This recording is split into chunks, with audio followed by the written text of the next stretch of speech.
So, Geeta, you have been documenting cases of free speech violation for many years now, and with a particular focus on the violation of press freedom.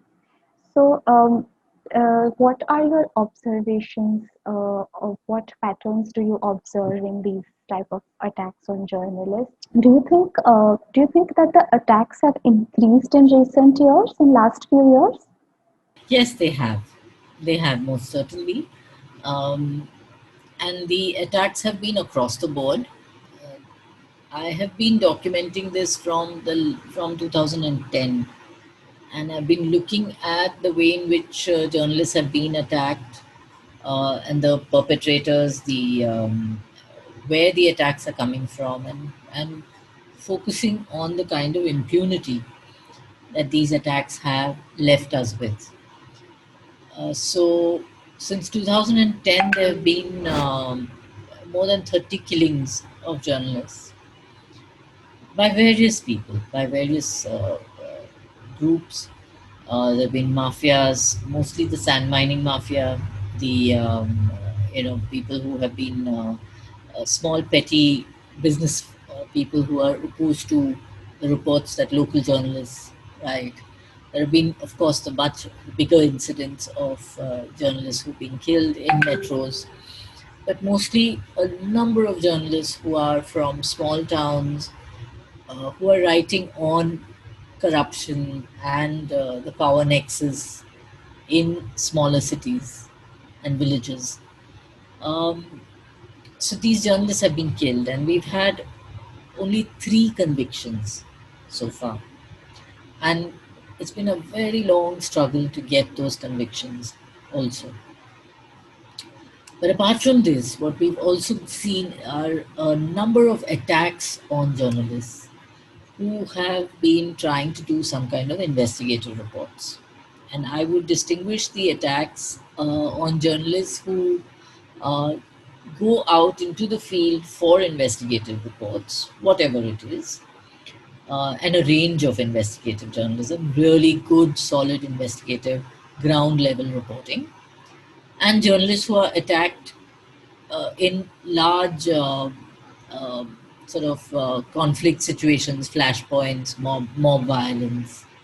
Um, I'll give you two examples to explain what I'm saying. Journalists who were attacked, for instance, by the followers of the Dera Sacha Sauda chief, that Gurmeet Ram Rahim, when he was being arrested for being convicted on uh, rape charges and murder subsequently, of course, the murder of journalist Ramchandra Chhatrapati.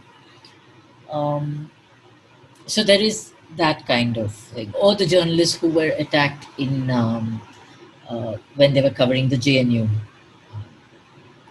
issue, or journalists who were attacked in Delhi, in Sabrimala, journalists journalists from the News Minute, journalists who covered the recent Bangalore riots, for instance, and journalists who go to specifically cover any kind of investigative report.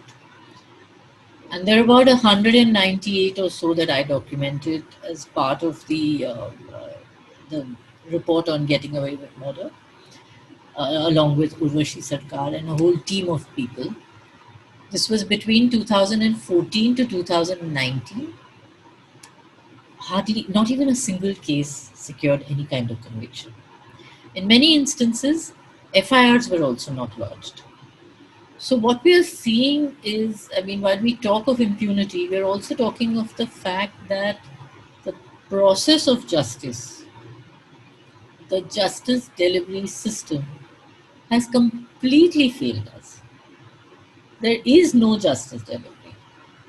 And it is not, it takes years, it's not at all reactive enough, it's not speedy. And after all those years of struggle, one doesn't get any kind of justice. Mm, There's this journalist called Rajdev Ranjan who was killed in Bihar, and his wife Asha Ranjan, who I spoke to, said, "I can't understand why the media people are not concerned about this? Why is it that no one understands how important it is to look at these cases? She was struggling, she was fighting, and she's continuing to fight because after a big struggle, she managed to get a special court to look at a CBI court to investigate the killing of her husband. And one day she went to court, and suddenly she found that the case had been transferred back to the police in Bihar, and without any kind of information to her, without any intimation, suddenly this case goes back. Now she has to fight all over again to see that the process of investigation at least continues in the course it should. So it's a long battle, and and across the board, right down to the lowest level, the justice delivery system is not there for many journalists. That's the reality. From what you say, one thing which is established is that the journalists today are in a very vulnerable position in terms of also in terms of physical attacks against them, and we've also seen how the global the India's rank in global press freedom index has went down. So, uh, what are your views about laws for protection of journalists? I think Maharashtra has one in place. What are your views on this type of laws? This has been a tricky area, really, because our constitution gives freedom of expression and the right to freedom of expression to all citizens. So, generally, journalists or the media are not privileged in any different way from other citizens. And that's a position I respect, of course, because it's really something that all of us, all citizens, have to enjoy or have a right to enjoy the freedom of speech and expression, and therefore also the laws that help protect them. So, over the last few years, because of this complete failure of justice delivery, journalists in different parts of the country have been making this demand for a special law. Journalists in Maharashtra made this demand, and a law was passed. I think it has been notified now, but it really isn't a very powerful law. It doesn't give you any extra protection or um, any real relief. Um, so it's not really worked. Journalists in Chhattisgarh have demanded a law, and and along with the PUCL in Chhattisgarh, they actually drafted an excellent law with Sudha Bharadwaj, one of the main persons who helped them to draft that law, to draft a law not just for the protection of journalists but also for human rights defenders. But this was a private initiative, really. It was not an initiative by the state, it was an initiative by civil society. So the Chhattisgarh government did say that they will look into it, and but nothing really has happened. So whether there should be a protection, a special protection law, there's only one country in the world that has it right now, and that's Mexico.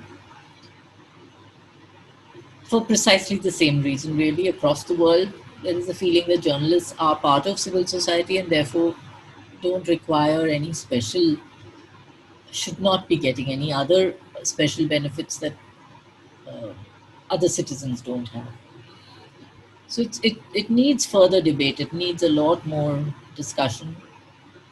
Um, the fact is that if the government and if the police, the law enforcing agencies are much more uh, proactive when incidents of attacks on journalists happen, when they send a message across the line, down the line, that, that investigation has to be conducted speedily, it has to be conducted effectively, it will at least help in the initial stages. What we often see is when journalists are attacked, you have the police who invariably turns around and says it could have been a personal matter, it could have been a property dispute, it could have been something else unrelated to the journalistic work that the person was doing. And but there are multiple instances when we can actually prove that the journalists were trying to investigate something, were trying to get some information out, and therefore were being silenced, killed, absolutely silenced. So, so police investigation has to be far more effective than it is today.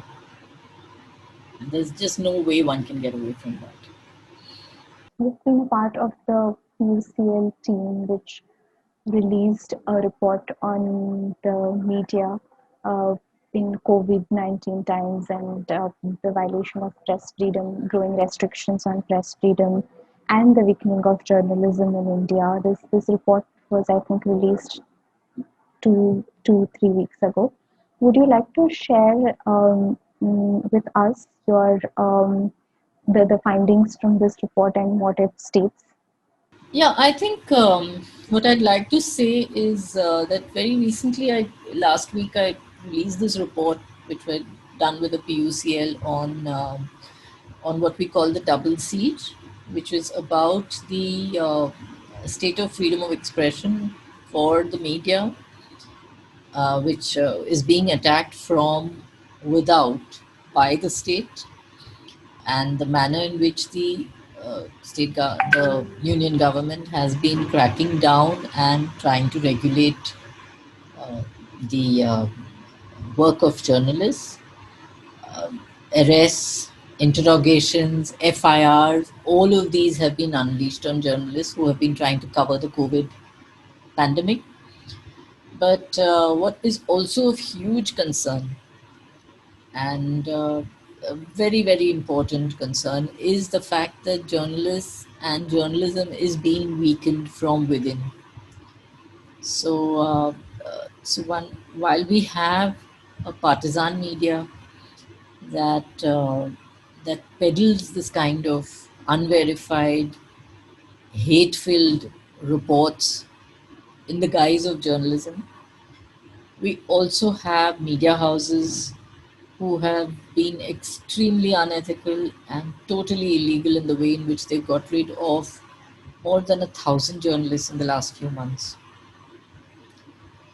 So while journalists are in a very, very precarious state in terms of the way in which they're being attacked for their reports and for their work, they get zero support from the media houses that they work for and they write for, and are in fact just thrown under the bus. So these are the two things that affect us and affect our weaken our fight for media freedom in a big way.